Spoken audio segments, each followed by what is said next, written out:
안녕하세요. 오늘도 사연살롱을 찾아주셔서 감사합니다.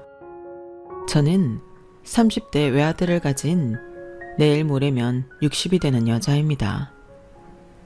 원래 사람 일은 한치 앞을 모른다는 게 인생사라는 건 누구나 다 아는 사실이고, 저도 이제 앞으로 살아갈 날보다 살아온 날이 많다고 할 수 있는 나이다 보니 그런 일을 한두 번 겪는 건 아니지만, 그럼에도 여전히 예상치 못한 일들은 저를 당황스럽고 덤덤하게 넘어가지 못하게 만드네요. 저는 어릴 때부터 살도 잘 붙지 않는 체질에 잔병치레가 잦은 허약한 몸을 타고 태어났어요. 그래서 결혼 초 젊은 시절 임신을 하는데 꽤나 많은 고생을 했죠. 지금이야 시간이 많이 흘러서 아무렇지 않게 이야기할 수 있지만, 저는 지금의 아들을 낳기 전까지 총 3번 아이를 잃는 뼈아픈 경험을 했어요. 첫 아이는 첫 아이라서 정신적인 충격이 너무 컸고, 두 번째 아이는 불행이 반복되는 느낌이라 충격이 커서 한동안 헤어나오기가 힘들었어요. 아이가 우리 부부에게 와주지 않는 건 허약한 몸을 가진 제 탓이라고밖에 생각이 안 들었고, 남편은 상처받은 저를 위로해주느라 남들에게는 달콤한 신혼이라고 불릴 수 있는 기간들이 죄책감과 악몽으로 지나갔어요. 그러다 다 잊고 남편과 둘이서 살아도 행복하겠다 마음을 추스리면서 일상생활을 하던 도중 다시 아이가 생겼어요. 그래 3세번이라고 이번 아이는 절대 잃지 않겠다고 다짐하며 최대한 몸을 사리고 외출도 자제해가면서 열심히 몸조리 했는데, 3번째 아이마저 임신 막달에 유산이 되었어요. 이번에야말로 정말 신이 내려준 아이라고 생각하면서 불필요한 외출까지 줄여가며 몸을 관리했는데, 조금만 버텼으면 태어났을 아이의 심장이 갑자기 뛰지 않는다는 소리를 들었을 땐 제 심장까지 그대로 멈춰버리는 것 같더라고요. 3번째 아이는 유산이 아니라 뱃속에서 갑자기 심장이 멈춘 거라 정말 끔찍한 고통 속에 죽은 아이를 낳아야 했어요. 그때의 기억은 정말 지금의 아들을 낳기 전까지 거의 매일 저를 따라다녀서 아이를 갖고 싶은 마음마저 꺾이게 되었죠. 다시는 떠올리고 싶지 않을 만큼 충격적이고 끔찍한 기억에 시달리게 되면서 저는 더 이상은 이런 일을 겪고 싶지 않아서 피임까지 시작했어요.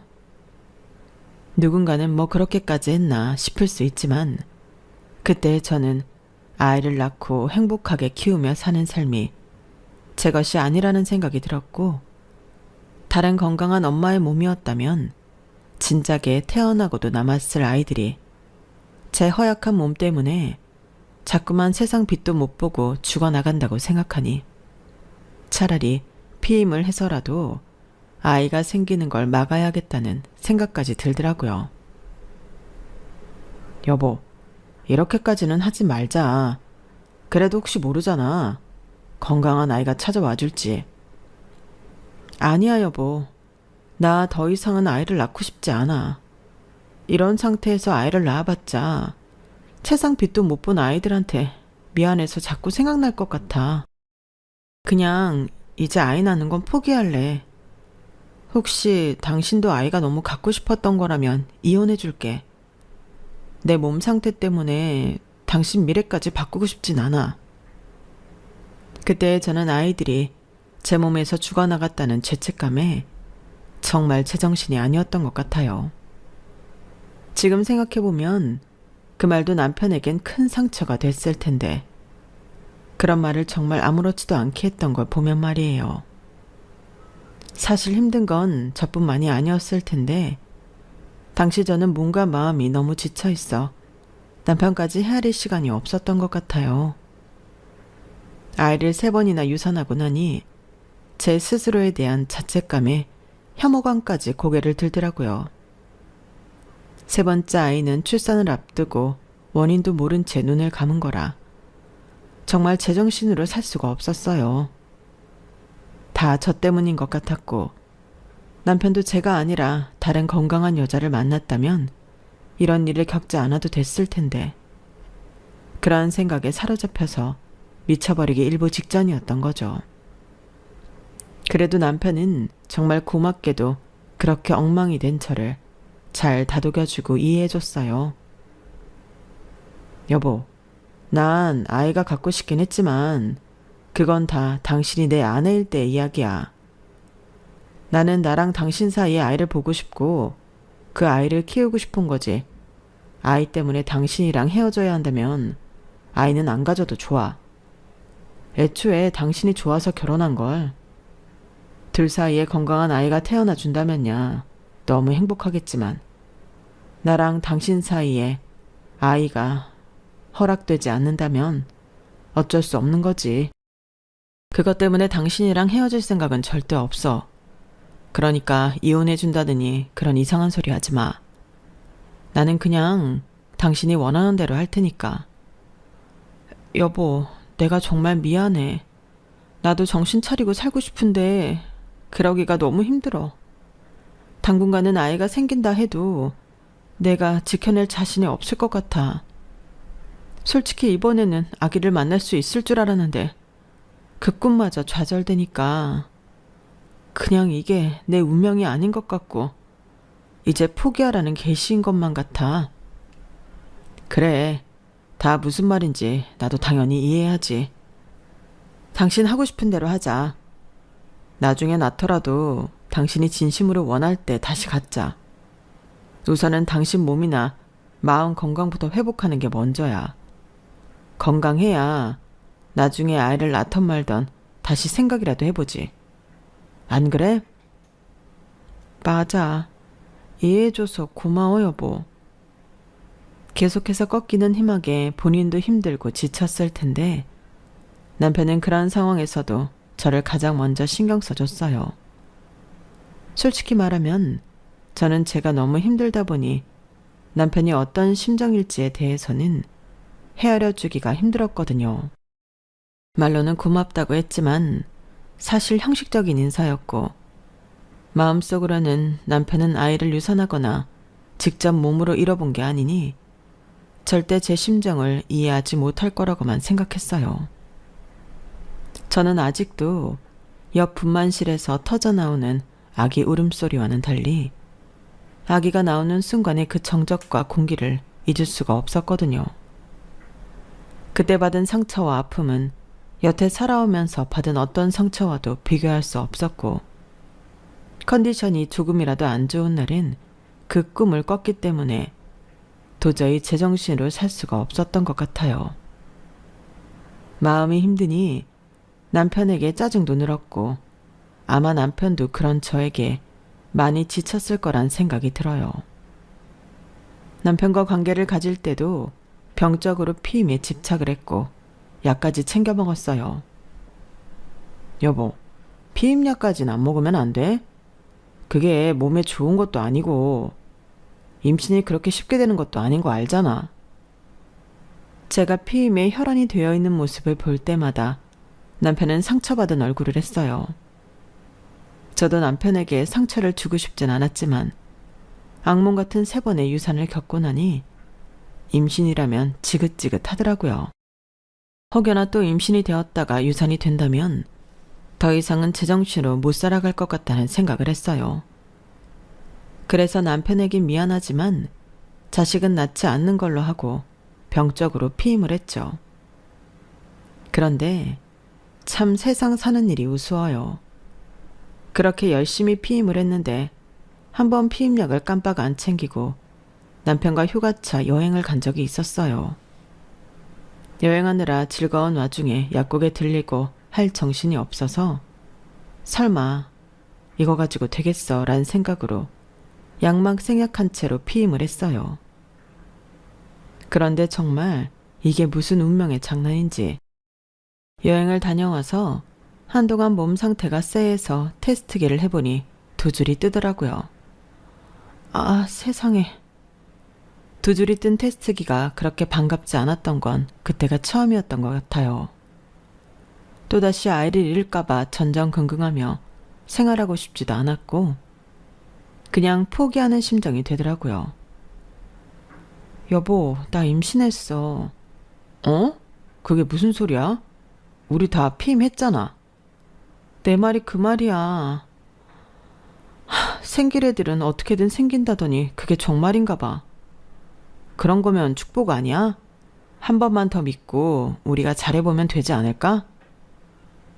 그동안은 우리가 못해서 아이들이 떠났어? 아니잖아. 그런 식으로 생각하면 우리한테 다 상처로 돌아와. 당신한테는 너무 미안하지만 나 이번엔 전처럼 전전긍긍하면서 조심할 생각이 없어. 그럴 자신도 없고. 아이 때문에 그렇게 조심을 했는데도 떠날 아이는 떠나는 거 보니 그냥 나는 아이가 생길 팔자가 아닌 것 같아. 이번에도 보나마나 애가 쉽게 떠나겠지. 시기가 언제냐의 차이일 뿐. 여보, 너무 그렇게 부정적으로 생각하지 말고 우리 같이 노력해서 아이 한번 지켜보자. 어? 당신도 누구보다 아이 갖고 싶어 했잖아. 그건 3번이나 유산하기 전 이야기지. 아직도 악몽을 꾸면 죽은 아이를 낳던 그날 꿈을 꿔. 나 진짜 무서워서 그래. 당신도 알잖아. 알겠어. 그럼 당신이 원하는 대로 하자. 당신이 낳는 건데 당신 의견이 제일 중요한 거지. 고맙게도 남편은 저의 그런 가시돋친 감정까지도 다 감싸 안아줬어요. 말뿐이라면 좋았겠지만 저는 그때 임신과 출산에 관해서는 과하게 예민해진 상태였기 때문에 정말 말한 것처럼 임산부라고 믿을 수 없을 정도로 조심성 없이 다녔어요. 가고 싶은데 다 가고 먹고 싶은 거 다 먹고 일도 컨디션이 너무 나쁘지 않은 날은 무리해서 하기도 했죠. 그런데 아이가 꽤 잘 버티더라고요. 이게 뭔가 싶다가도 이러다 금방 또 떨어지겠지 하면서 마인드 컨트롤을 하다 보니 어느새 임신 막달이 되더라고요. 하지만 이미 막달에 유산한 경험까지 있다 보니 마지막까지도 저는 제가 아이를 건강하게 출산할 수 있을 거란 생각은 못했어요. 그런데 예정일보다 빨리 산통이 찾아오게 되면서 정말 생각지도 못한 날 퇴근을 하다가 엉겹결에 아이를 낳게 됐어요. 다행히 아이는 건강하게 태어났고 세상 밖에 무사히 나온 아이의 우렁찬 울음소리를 듣자마자 고통은 잊혀지고 눈물이 핑 돌더라고요. 세상에 여보, 너무 수고했어 진짜. 그동안 너무 수고 많았어. 남편도 입을 틀어막고 울음을 참을 정도로 기뻐했죠. 그렇게 낳은 저희의 자식은 아들이었어요.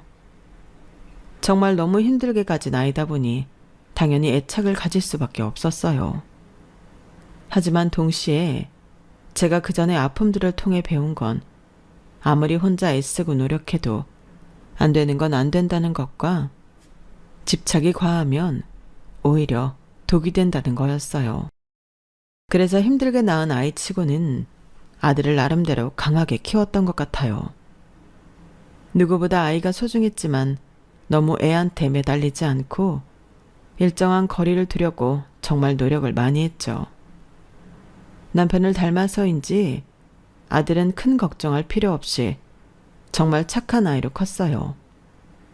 그럭저럭 성실하고 자기 할 일도 알아서 척척하는 성향이라 어릴 때부터 딱히 삐딱하게 굴지 않았고 사춘기도 오긴 왔었지만 내버려 두니 금방 지나가더군요. 아들 있는 엄마들은 육아 난이도가 세다고 하는데 크게 공감은 안 되었을 정도로 아들은 순했어요. 남편과 둘이 사는 인생도 나쁘진 않았겠지만 막상 아들을 낳고 보니 아이 없이 어떻게 살았을까 싶을 정도로 행복하고 단란한 생활을 했네요. 제가 계속 아이와 거리를 두려고 노력해서인지 별로 부딪힐 일도 없었고 그만큼 아들도 본인이 존중받는다고 생각했는지 저희에게 큰 불만 없이 늘 감사해 했어요. 그러던 어느 날이었어요. 엄마, 저 결혼하고 싶은 사람이 있어요. 결혼하고 싶은 사람? 누군데? 미처 예상치 못한 아들의 갑작스러운 발언에 깜짝 놀랐어요. 간간히 연애를 하고 있다는 걸 알았지만 아들의 입에서 결혼이라는 단어가 나오고 나서야 아들이 벌써 그런 나이가 됐다는 게 실감이 됐거든요. 지금 만나고 있는 여자친구요. 만난 지 1년 좀 넘었어요. 그래? 네가 결혼하고 싶은 여자라고 하니 궁금하네. 한번 인사시켜줘. 네 마음에 들었다니 엄마도 좋긴 하다만 그래도 어떤 사람인지 한번은 봐야지. 네, 그럼 약속 잡아볼게요. 그렇게 처음 만나게 된 예비 며느리는 아들보다 4살이 많은 사람이었어요. 제가 옛날 사람이라 그런지 솔직히 아들이 본인보다 좀 어린 여자를 만나길 내심 바랬었나 봐요. 아들보다 4살이 많다는 얘기를 듣자 저도 모르게 실망스럽더라고요. 티를 내지 않으려고 노력은 했지만 짧은 순간적으로 반응이 튀어나간 모양이었어요. 그 반응을 캐치했는지 예비 며느리가 갑자기 울상을 짓더라고요. 어머님, 제가 민성이보다 나이가 많아서 마음에 안 드세요? 아니, 그런 게 아니라 만나기 전까지는 알려준 게 없어서 동갑이거나 연하이겠거니 생각했거든. 만나보니 워낙 어려 보이기도 하고 해서 미처 생각도 못해서 놀랐던 거지. 마음에 안 드는 건 아니다. 요즘은 연상 연하 커플도 흔하니까 4살 차이가 뭐 대수라고. 너희 둘이 좋으면 됐다. 그쵸 어머님. 듣던 대로 너무 좋은 분이세요. 제가 정말 잘할게요. 그래, 너희 둘이 싸우지 않고 사이좋게 잘 살면 그게 나한테 잘하는 거지. 다른 건 필요 없으니 행복하기만 살렴. 아들은 태어날 때부터 저희 부부가 애지중지할 수밖에 없을 만큼 힘들게 태어났고 살면서도 크게 속 썩이는 일 없이 컸기 때문에 한때 아이 없이 살아갈 각오까지 했었던 저희 부부에게는 정말 큰 축복이었어요. 그래서 아들이 좋다고 데려온 여자가 저나 남편 성에 차진 않았지만 어찌 보면 그게 당연한 일일 것 같더라고요. 며느리 될 아이는 나이도 아들보다 4살이나 많았고 직업도 아들네 회사 계약직으로 들어온 사람이었고 집안 형편도 좋지 않은 듯한 데다 화목한 가정도 아닌 듯 했어요. 다른 건 다 그렇다 쳐도 저희 가족이 워낙 화목하게 지냈어서 가정이 화목하지 않다는 건 좀 마음에 걸렸는데 그것도 생각해보면 본인이 원해서 그렇게 된 것도 아니고 선택할 수 없는 부분이니 그걸 걸고 넘어지면 며느리도 며느리 나름대로 억울할 것 같더라고요. 정말 어머님 아버님이랑 민성 씨는 같이 있으면 너무 편안하고 행복해 보이네요. 저도 이런 가족을 갖길 원했어요. 너무 좋아요. 해맑게 웃으면서 그런 말을 하는 며느리를 보면 제 아들이 한없이 아깝다가도 금세 마음이 여려져서 안타까운 마음이 들더라고요. 무엇보다 아들이 좋다는데 이런저런 핑계를 대가며 다른 여자를 찾아보라 하기도 힘들더라고요. 세상에 완벽하게 마음에 드는 며느리는 없으니 이만 하면 됐다고 스스로 체면을 걸며 어영부영 며느리를 우리 집 식구로 받아들일 준비를 하고 있었는데 한 가지 찜찜한 점이 있었어요. 부모님 2분이 예전부터 사이가 좋지 않아 별거하고 있다고 얘기는 들었지만 상견례 자리에서 본 2분의 관계가 정상적으로 사이가 나쁜 부부의 모습이 아닌 것 같더라고요. 저희 부부보다 사돈 쪽이 좀 더 먼저 도착해서 예약한 룸에 들어가 계신다고 하길래 서둘러서 상견례 장소에 갔어요. 그런데 룸을 열기 전 안쪽에서 약간 소란스러운 말다툼 소리가 들려오더라고요. 자세히 들어보니 사돈댁 부부의 소리인 것 같았어요. 아들도 살짝 당황한 눈치로 문을 열지 못하고 셋이서 문 앞에서 한참 서 있었어요. 말소리는 잘 들리지 않았지만 남편 쪽에서 아내에게 뭐라고 하는 것 같더라고요. 한참 있다가 말다툼 소리가 잦아들고 나서야 아들이 노크를 했고 저희가 들어가니 그제서야 환하게 웃는 신용을 하시더군요. 들어가면서 사돈댁 표정을 봤는데 너무 어두워 보여서 마음이 좀 그랬어요. 두 분 사이가 안 좋다는 건 알고 만난 건데도 막상 제가 그걸 보고 겪으니 마음이 너무 불편하더라고요. 게다가 아까의 싸움 때문인지 함께 식사하는 내내 어두운 얼굴인데 애써 밝은 척 하시려는 게 다 느껴져서 신경이 쓰였어요. 그럼에도 사돈어른은 전혀 개의치 않는다는 듯 유쾌한 척 식사 자리를 주도하는데 두 분이 어떤 연유로 사이가 멀어지게 된지는 모르겠지만 아내를 존중하지 않는다는 것 하나만큼은 확실히 알겠더라고요. 그리고 대화를 나누다 중간중간 아내를 무시하는 듯한 발언을 하기도 했어요. 이 사람이 사회생활을 안 해봐서 좀 무식합니다. 아, 이해들 좀 해주세요. 여자들은 돈 벌어다 주면 고마운 줄 알고 집에서 내조나 열심히 하면 되는데 그것조차 못하면 참 같이 살아가는 입장에서 곤란하죠. 제가 30년 넘게 결혼 생각하면서 느낀 점이 딱 그거예요. 그런 점에서 우리 딸은 어릴 때부터 아주 제가 교육을 확실히 시켜놨습니다. 그러니까 걱정하지 마세요. 은근히 아내를 깎아내리는 듯한 발언들을 정말 많이 하더라고요. 같은 아내 입장으로서 굉장히 불쾌한 발언일 뿐더러 자기 딸까지 그렇게 키웠다는 말에 순식간에 예비 며느리가 안타깝게 느껴졌어요. 늘 자신감 없어 보이는 태도가 저런 부모 밑에서 커서 그랬나 싶더라고요. 사돈댁도 계속해서 그런 말이 이어지는데도 가만히 앉아서 듣기만 하고 억지 웃음을 몇 번 지는 게 전부였어요. 불편하고 어색한 상견례 자리가 끝나고 집으로 돌아오는데 저희 가족은 다 같은 걸 느꼈는지 차 안이 무거운 침묵으로 가득했어요. 남편이 먼저 아들한테 이야기를 꺼내더라고요. 꼭 저런 집안에 장가를 가야겠니? 끝자락이긴 해도 아직 넌 20대고 다른 좋은 여자들을 더 많이 만나보고 결혼해도 될 것 같은데. 저도 누나한테 가끔 들어서 집 분위기가 좋지 않은 건 알고 있었는데 이런 분위기일 줄은 몰랐네요. 그래도 어떻게 이제 와서 결혼을 물러요? 저랑 결혼한다고 이제는 좀 행복하게 살 수 있겠다고 좋아하던 사람인데 부모님 사이까지는 자식이 어떻게 할 수 없는 부분인데 그것 때문에 사랑하는 사람이랑 결혼도 못한다고 생각하면 너무 억울하잖아요. 그렇긴 한데 괜히 저런 집안이랑 엮여서 좋을 게 없어 보여서 그래. 사돈댁 한마디도 제대로 못하고 주눅 들어있는 거 보지 않았니? 장인 될 사람이 기가 너무 세서 괜히 너한테까지 피해 입힐까봐 걱정이다. 저도 그 부분은 걱정 많이 했었는데 인사드리러 갔을 땐 저한테 정말 잘해주셨어요. 엄마 아빠도 보셨잖아요. 저 지켜 세워주시고 예뻐하시는 거.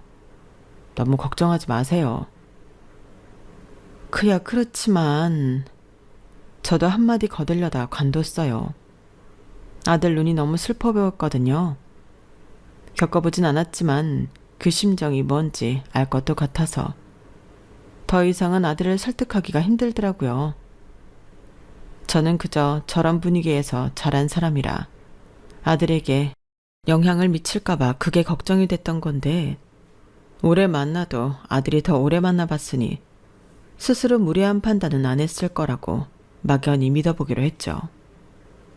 솔직히 말해서 아들이 누굴 데려왔어도 제 성에 차진 않았을 테니 본인이 좋다고 하는 사람이랑 결혼시키는 게 그나마 아들을 위한 길이라고 느껴졌거든요. 그 이후로 마음은 찜찜했지만 결혼 준비는 별다른 트러블 없이 순조롭게 진행됐어요. 상견례 이후로는 이렇다 할 큰 문제가 없어서 막상 결혼식 날이 되니 걱정했던 마음은 날아가고 마냥 감동적이기만 하더라고요. 화사한 며느리 모습도 보기 좋았고 그날만큼은 사돈네도 기분이 좋아 보였어요. 그렇게 수많은 사람들의 축하 끝에 아들은 결혼을 했고 아들을 보내고 나니 집이 허전하긴 했지만 인생의 큰 숙제를 하나 끝낸 것 같은 기분이 들더라고요. 엄마, 저희 아이 생겼어요. 경사도 겹쳐서 올 땐 겹쳐서 온다더니 결혼한 지 3개월쯤 됐을 때 아들이 좋은 소식을 가져다 주더라고요. 요즘 젊은 사람들은 둘만 보내는 신혼기간도 중요하게 여겨서 결혼하고 1년 정도는 피임하면서 지낸다고 알고 있었는데 저희 아들 부부는 그런 욕심은 딱히 없었는지 바로 임신 소식을 가져다 주더라고요.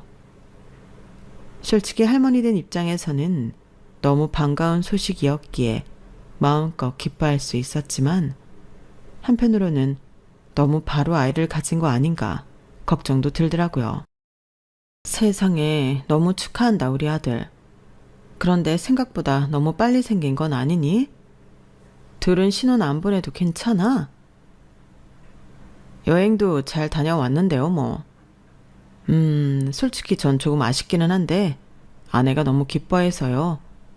나이 때문에 임신이 바로 안 될까봐 맨날 힘들어 했었거든요. 조금이라도 어릴 때 빨리 낳아야 나중에 고생을 안 한다나요? 하긴 그렇다. 1살이라도 젊을 때 낳아야 몸 회복도 빠르고 고생도 덜하지. 잘 생각했네. 옆에서 잘 챙겨줘라. 임신했을 때 남편이 잘해줘야 평생 원망 안 듣고 사이 좋게 지낸다? 당연하죠. 걱정하지 마세요, 엄마. 괜한 걱정이 들어 잔소리를 하긴 했지만 아들이 워낙 다정다감한 성격에 세심한 스타일이라 큰 걱정은 없었어요. 아들이라면 자기 아내 서운하게 할 일은 없을 거라고 생각을 했죠. 워낙에 가정에 애착도 있고 책임감도 넘쳤으니까요. 그런데 막상 아이를 가지고 나니 아들도 어쩔 수 없는 남자인지 임신한 아내에게 공감하지 못하는 모습들을 보이기 시작하더라고요. 원래는 만날 때마다 애정이 뚝뚝 떨어지는 눈으로 서로를 보던 아이들이 언젠가부터 알게 모르게 냉담하다는 게 느껴졌어요. 솔직히 아들 부부 사이에 대해서는 모르는 척하는 게 미덕이라고 생각은 했지만 임신도 한마당에 저러니 마음이 쓰이더라고요. 며느라, 요즘 컨디션은 좀 어떠니? 어머님, 보시다시피 막 좋지는 않아요. 아무래도 홀몸이 아니라서 그런가 봐요. 그래. 배도 불러오기 시작했는데 힘들 때지. 상우는 잘해주지? 저야 아들이 잘해줄 거라고 믿었지만 아내 입장에서는 어떨지 모르니 혹시나 싶어 던진 질문이었어요. 그런데 며느리 눈빛이 경계하듯 확 바뀌더라고요. 어머님, 무슨 의도로 그런 걸 물어보세요? 제가 솔직하게 말씀드리는 걸 원하세요? 갑자기 공격적인 태도로 물어서 솔직히 저도 좀 당황을 했어요. 그렇지. 너희 상태가 나한테도 중요한 거잖니? 아니, TV에 보면 꼭 물어봐 놓고 그걸로 꼬투리 잡아서 며느리 혼내는 시어머니들 계시더라고요. 그런 집이 한둘이 아니어서 시댁 가서는 무슨 말이든 조심하라는 분위기고요. 어머님은 안 그러시겠죠? 어디서 뭘 보고 온 건지는 몰라도 그냥 아들이 잘해주는지 물어봤을 뿐인데 그렇게 나를 세우며 이야기하니 저도 살짝 속이 상하더라고요. 그럼 며느리가 임신을 했는데 아들이 잘해주는지 어쩐지 물어보지도 않아? 이건 시어머니로서가 아니라 같은 여자로서 임신하면 얼마나 힘든지 아는데 남편이 잘해주고 있나 걱정이 들어서 물은 거다. 요즘 시댁 나쁘게만 말하는 방송이 많긴 하고 그게 다 우리 때 비일비재했던 일이긴 하지만 너 때는 좀 다르지 않겠니? 나도 괜히 니네가 잘 사는데 트집 잡아서 며느리 괴롭힐 생각은 조금도 없다.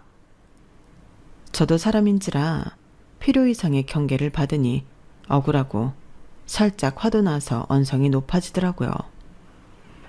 가만히 제 반응을 살피는 것 같던 며느리가 그제서야 안심하는 척 가슴을 쓸어내렸어요. 그렇다면 정말 다행이에요. 저 사실 결혼하면서 시댁 걱정을 많이 했거든요. 남편 말로는 어머님께서 남편 낳으시는데 고생을 많이 하셔서 더 애틋하시다고. 좋게 보면 화목한 거지만 보통 그런 집안이 며느리는 평생 외부인 취급만 하면서 무시하더라고요. 어머님은 안 그러신다니 정말 다행이에요. 그래, 나도 쓸데없이 며느리 갈구면서 자식들이랑 사이 벌어지고 싶진 않아. 하나뿐인 자식 둘이 잘 살았으면 됐지. 내가 괜히 끼어들어서 감놔라 배놔라 하면 좋았던 사이도 망가진다. 난 그럴 생각 없으니 마음 놓고 얘기해도 된다. 혹시 아들이 잘못하고 있으면 오히려 아들한테 한 소리 하려고 물어본 거야. 어머, 정말요, 어머님? 그럼 저야 너무 감사하죠. 어머님도 아시겠지만 전 부모님 사이가 나빠서 이런 일이 생겨도 어디 말씀드리고 조언 구할 어른이 없었거든요. 실은 요즘 몸은 점점 무거워지고 입도 터지고 가끔 아프기까지 한데 남편이 너무 그걸 몰라주는 것 같아서 서운해요. 생리통이 뭔지도 모르는 남자한테 뭘 바라겠냐 싶긴 하다만 그래도 저는 부부가 합심해서 아이를 낳는 거면 어느 정도 남편도 산모의 고통을 알아야 한다고 생각하거든요. 그래서 요즘은 출산 고통을 남자들도 체험할 수 있대요. 그걸 좀 한번 해달라고 했더니 너무 관심 없는 얼굴로 안 하겠다는 거예요. 제가 뭐 어려운 부탁을 한 것도 아니고 솔직히 너무 이기적인 거 아닌가요? 그때가 한참 TV에서 유명 연예인 부부가 만삭 수트를 입고 출산 진통을 체험한다고 해서 화제가 됐던 적이 있었어요. 아들한테 그걸 해보라고 했다가 거절을 당한 모양이었어요. 임신한 아내 입장에서는 충분히 서운할 수 있긴 해도 저도 어쩔 수 없이 아들 가진 엄마로서 굳이 그런 것까지 꼭 해야 하나 싶은 생각이 들기는 하더라고요. 저도 아이 가졌을 때 남편한테 이런저런 이유들로 많이 속상했지만 저희 때 저런 체험이 있었어도 굳이 시켜보진 않았을 것 같았거든요. 물론 사람마다 성향 차이가 있으니 제가 맞는 거라고 생각은 하지 않지만요. 우선은 아들 입장도 이해가 안 가는 건 아니라서 며느리를 달래보기로 했어요. 그게 남자들 입장에서는 좀 안 하고 싶을 수도 있을 것 같기는 해. 서운한 마음이야 이해가 되지만 남자들 입장에선 사서 아파야 하는 건데 그걸 해보고 싶은 사람이 몇이나 되겠니? 타이르듯 말하려고 노력을 많이 했는데 잘 안 된 건지 며느리 얼굴이 순식간에 싸늘하게 굳더군요. 어머님, 그렇게 말씀하실 거면 왜 저한테 이야기해보라고 하셨어요? 솔직히 애 낳는 건 전데 잠깐 아프고 마는 거 안 해보겠다는 남편이 이기적인 건 맞지 않나요? 겨우 마음 열고 털어놨는데 그렇게 반응하시면 그냥 어머님은 아들 편인 거 확인 사살 시켜주시는 것밖에 안 되는데 제가 뭐가 돼요? 당황스러울 정도로 쏘아붙이기에 저도 욱해서 한 소리 하려고 했는데 며느리가 목 놓아 울기 시작하더라고요. 그제서야 정신이 번쩍 드는 느낌이었어요. 임신한 몸에 한창 예민할 땐데 그냥 편들어줄 걸 괜한 이야기를 했나 싶더라고요. 그래서 얼른 사과를 했죠. 미안하다. 내가 미처 거기까지는 생각을 못했어.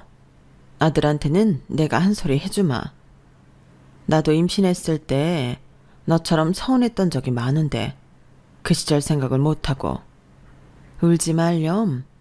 뱃속의 아기도 엄마 온다고 놀라겠다. 그 일이 있고 나서는 괜히 며느리 대하기가 조심스럽고 편하지만은 않더라고요. 출산을 하고 나면 좀 나아지려나 싶었는데 며느리가 제 앞에서 서럽다는 듯 목 놓아 운 게 저한테도 꽤 충격이었는지 매사 조심스럽게 대하게 됐어요. 어차피 며느리들이 제일 좋아하는 게 시댁에서 적당한 거리를 두는 거라고 하니 저도 더 이상 다가갈 생각은 안 했죠. 그게 아들이 더 잘 사는 길이라 믿었어요. 그런데 손주가 태어나고 나서 아들 집에 몇 번 갔는데 집이 너무 엉망진창이더라고요. 저는 처음에는 아들만 불러다가 뭐라고 했어요. 며느리는 독박 육아한다고 다니던 직장도 포기하고 아이만 돌보고 있으니 오직 답답하고 정신이 없으면 저럴까 싶어서요. 너는 좀 일할 때 남편이 알아서 집 좀 치워주고 하면 어디가 덧나니? 너도 퇴근하고 집 오면 힘든 건 알겠지만 하루 종일 말도 안 통하는 애기랑 집에 있는 것보단 밖에 나가서 일하는 게 오히려 나아. 그러니 아내 고마운 줄 알고 집 같은 건 시간 있을 때 좀 치워주고 그래. 아, 진짜. 저도 노력하고 있다고요. 엄마는 아무것도 모르면서. 제 입장에선 염려스러워서 한 말이었지만 아들에게는 듣기 싫은 소리였을 뿐인지 갑자기 소리를 획 지르더군요. 아들을 키우면서 본체 선청이 순했던지라 언성 한번 높이는 걸 들어본 적이 없던 앤데 특히나 다 커서 그렇게 소리 지르는 건 처음이라 저도 심장이 철렁했어요. 너는 왜 소리를 지르고 그래? 엄마가 못할 소리라도 했어? 그게 아니라 나도 노력하고 있다고요. 남편들이 하는 노력이랑 아내한테 와닿는 건 다를 수 있어서 하는 소리야. 눈에 보이는 것만이라도 도와주면 얼마나 고마운데. 다 치웠다고요, 엄마. 제가 언제 집 한번 어지르는 거 본 적 있으세요? 맨날 퇴근하고 와서 집 치워도 어질러져 있는데 저보고 뭘 어쩌라고요? 처음에는 아들이 제게 불만이 있어 투정 부리는 걸로만 생각을 했어요. 그래서 그날은 저도 감정이 상해 아들과 크게 싸웠죠. 그런데 한참 뒤에 아들이 먼저 연락이 오더라고요. 그날은 죄송했어요, 엄마. 저도 요즘 정신적으로 힘들어서. 사실은 아내가 자꾸만 택배를 시켜요. 처음에는 밖에 못 나가니까 답답하고 스트레스 풀려고 쇼핑을 하는 것 같아서 내버려 뒀는데 점점 심해져요. 맨날 집에는 뜯지도 않은 택배 박스만 한가득이고 아무리 치워도 물건이 많아서 집에 둘 곳도 없고 그것도 엄마 온다고 힘들어서 열심히 치워 놓은 건데 엄마 눈에는 물건들 쌓아놓은 걸로 보여서 잔소리한 것 같아서 순간 좀 화가 났던 것 같아요. 뭐? 그럼 택배를 그만 시키게 하던가 정리를 시키던가 이야기를 해보지. 왜 그걸 그러고 놔뒀어? 얘기해봤죠. 근데 저는 독박 육아를 안 해봐서 그 마음을 모른다는데 제가 거기서 더 어떻게 말을 하겠어요. 저요, 일하는 시간 빼고는 집에 바로 와서 아내 쉬게 하고 아이 보고 집안일 해요. 저 앉아서 일하는 동안 아내는 힘들었겠거니 싶어서 퇴근한 순간부터는 아내는 들어가서 쉬게끔 해요. 저도 힘들어 죽겠는데 아내는 뭐 하나 안 해주면 자기 마음 모른다면서 울고. 행복하게 살려고 결혼도 하고 애도 낳은 건데 솔직히 좀 힘들어요, 엄마. 그동안 묵묵한 척, 제 앞에서는 행복했던 척 해왔던 아들이 담아두었던 감정을 쏟아놓자 마음이 너무 이상하더라고요. 그동안 내 자식이 이렇게 힘들게 살고 있는 줄도 모르고 며느리 편만 열심히 들었어요.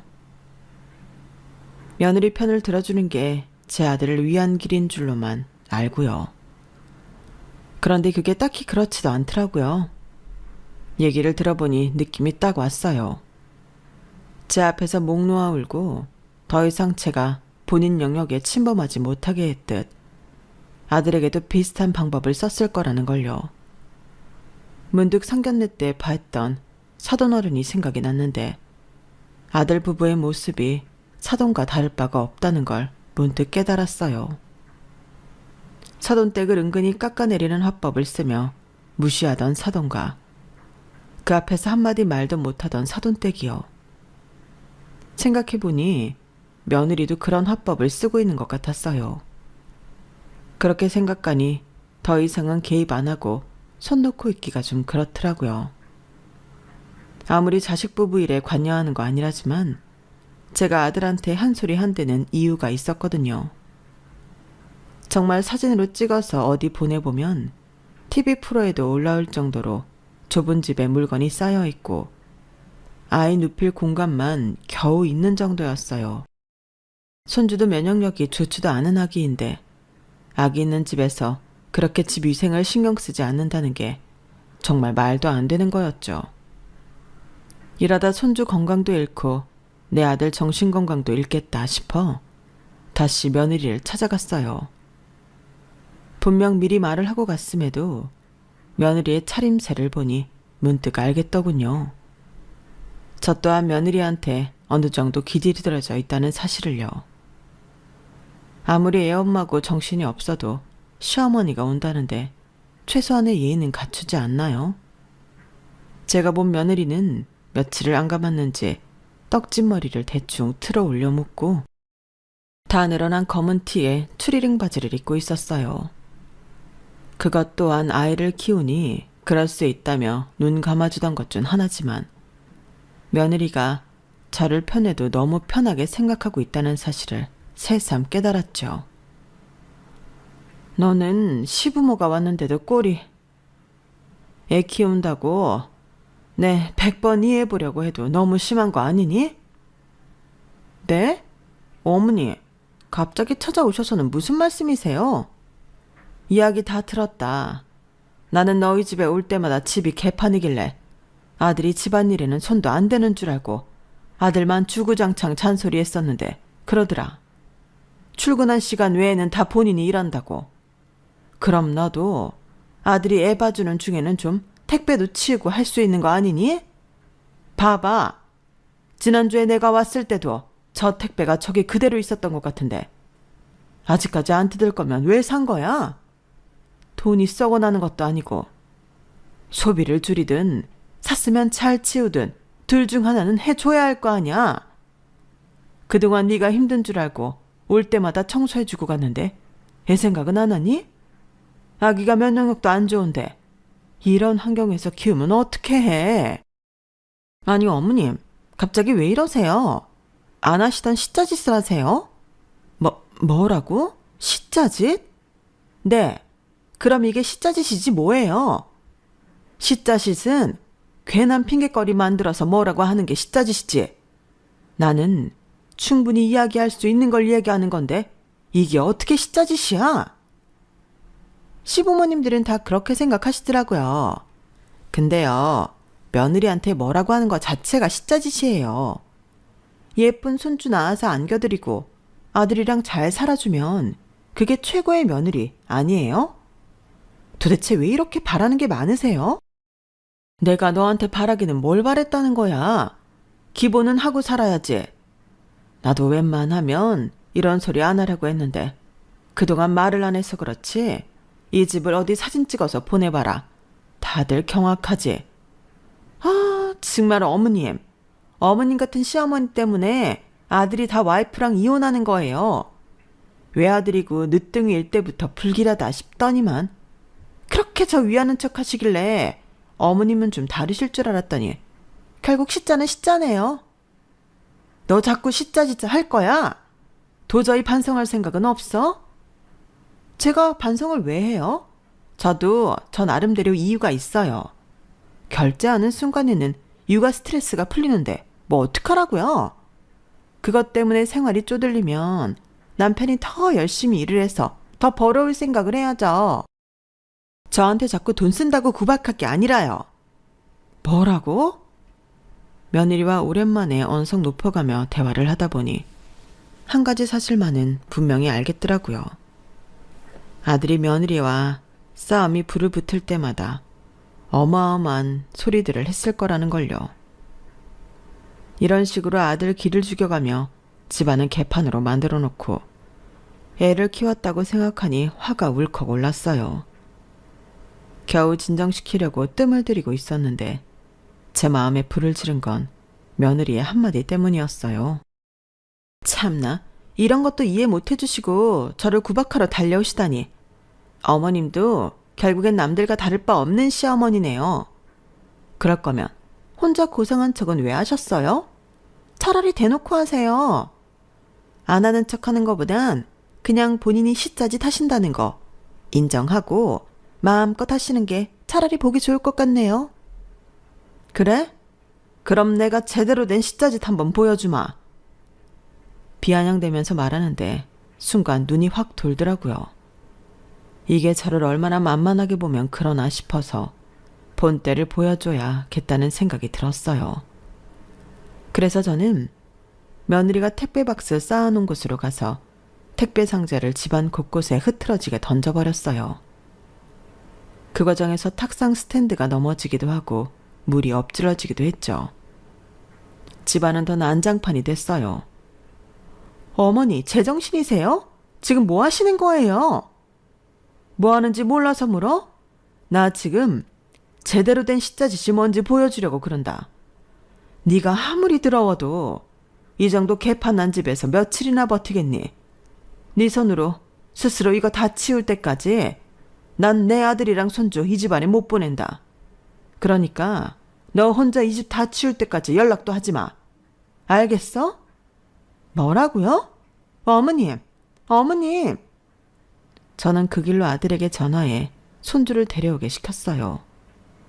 그리고는 정말로 며느리가 그 집을 다 치워서 사진을 보내기 전까지는 집에 들어가지 말고 저희 집에서 생활하라고 했죠. 아들은 머뭇대는 것 같았지만 제가 불같이 화를 내니 제 말을 못 이긴 척 들어주더라고요. 그동안 며느리는 제 아들에게 이혼한 애만에 협박까지 했지만 오히려 이혼하면 좋다는 태도를 취하자 곧바로 협박은 그만두더라고요.